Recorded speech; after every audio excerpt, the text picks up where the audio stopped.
تم خود اپنے اور میرے گھر والوں سے بات کرو گے؟ منصب، میں کسی سے کچھ نہیں کہوں گی، کوشش تو کرو، اس نے کہا۔ آگے مقدر کی بات ہے، لیکن کوشش کرنے میں حرج ہی کیا ہے؟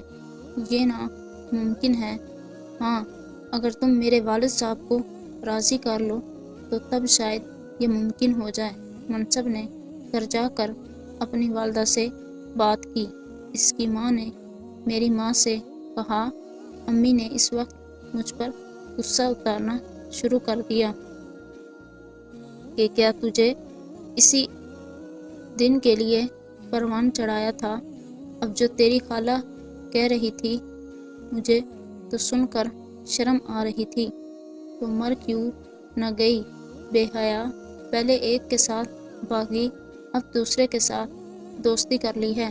منصب میرا خون ہے، کیا وہ تھوکا چاٹے گا؟ تم نے ڈورے ڈالے بھی تو کس پر؟ میرے بھائی کی بیٹی شائستہ حق پر ڈاکہ ڈالنے جا رہی ہے۔ بے غیرت، تو نے ہمیں ڈس لیا ہے، ہم تو برباد ہو گئے ہیں۔ اگلے دن خالہ آ گئی، بولی، میرا بیٹا کہہ رہا ہے کہ بشریٰ کے سوا کسی سے شادی نہ کرے گا، جان دے دے گا۔ کیسی بے حیا ہے تمہاری لڑکی کہ میرا بیٹا اپنے منہ سے نام لے رہا ہے۔ میں رونے لگی۔ امی ان کی باتیں مت سنیں، ان کا بیٹا خود میرے پاس آیا تھا، میں نہیں گئی تھی ان کے بیٹے کے پاس۔ بکواس بند کر بے حیا، کچھ شرم کر۔ لڑکے ایسی لڑکیوں سے شادی نہیں کرتے جو گھر سے بھاگ چکی ہوں۔ اس نے تم سے شادی کر بھی لی تو کچھ دن بعد چھوڑ دے گا، وہ ہمارا خون ہے، میں اس کو اچھی طرح سے جانتی ہوں۔ امی نے مجھ کو اتنی سنائی کہ میں خون کے آنسو رونے لگی۔ آخر کار کمرے میں بند ہوئی، تب ہی فون کی گھنٹی بجی۔ منصب کا فون تھا۔ اس نے کہا، سیدھی انگلیوں سے گھی نہیں نکلے گا، ہمارے بزرگ یوں ماننے والے نہیں ہیں، میں کسی قیمت شائستہ سے شادی نہیں کروں گا، اور تم اپنی عصمت کا گوہر میرے حوالے کر چکی ہو، تو بہتر ہے کہ شادی بھی مجھ سے کر لو۔ کیسے کروں، کوئی مانتا نہیں۔ روتے ہوئے میں نے کہا، ایسے ہی جیسے منیر کے ساتھ بھاگ کر شادی کرنے چلی گئی تھی۔ میرے لیے کیا گھر کی دہلیز پر نہیں کر سکتی، جبکہ میں نے تمہارے ماضی کو ایشو نہیں بنایا ہے، تم کو واپس گھر پہنچایا ہے۔ کیا اب بھی میری محبت کا اعتبار نہیں ہے؟ ہمت کرو اور نکلو گھر سے، ہم کراچی جا کر کورٹ میرج کر لیں گے۔ برس وہ مجھے اکساتا رہا اور مجھے ماں کی باتیں یاد آ رہی تھیں۔ تب بن سوچے سمجھے میں نے کہہ دیا کہ میں آ جاؤں گی، جگہ بتا دو۔ اس نے وقت اور جگہ بتا دی اور کہا کہ میں لینے آ جاؤں گا، گھبرانا نہیں۔ شائستہ سے چھٹکارا پانے کا بس یہی ایک طریقہ ہے۔ میرے دل میں بھی سوتیلی ماں کے خلاف انتقام کی آگ بھڑک رہی تھی، کیونکہ انہوں نے مجھے بہت ستایا اور رلایا تھا، بہت گندی گندی گالیوں سے نوازا تھا، بے غیرتی اور اہانت کرنے میں کوئی کسر نہ چھوڑی تھی۔ رات کو میں نکل گئی، گرچہ ضمیر ملامت کرتا رہا، سارا دن یہی سوچتی جاتی تھی کہ جو میں کر رہی ہوں ٹھیک ہے۔ جب گاڑی کراچی کے اسٹیشن پر رکی، میں نے ادھر ادھر دیکھا، منصب مجھے کہیں دکھائی نہ دیا۔ 2 گھنٹے میں پلیٹ فارم پر کھڑی اس کی راہ تکتی رہی، ادھر ادھر ٹہلتی رہی۔ 2 نوجوان کافی دیر سے مجھے دیکھ رہے تھے، میرے قریب آ گئے اور آنکھ مار کر بولے، ہمارے ساتھ چلو گی؟ میں گھبرا گئی، پسینے پسینے ہو گئی۔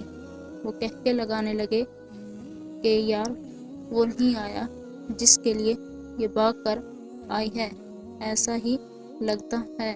دوسرے نے کہا، تو چلے کی ہمارے ساتھ، ان کے کہہ کے میرا پیچھا کرنے لگے۔ شام ہونے والی تھی اور لوگ عجیب عجیب نظروں سے میری طرف دیکھ رہے تھے۔ کافی دیر ہو چکی تھی۔ میں نے سوچا شاید اب وہ نہیں آئے گا۔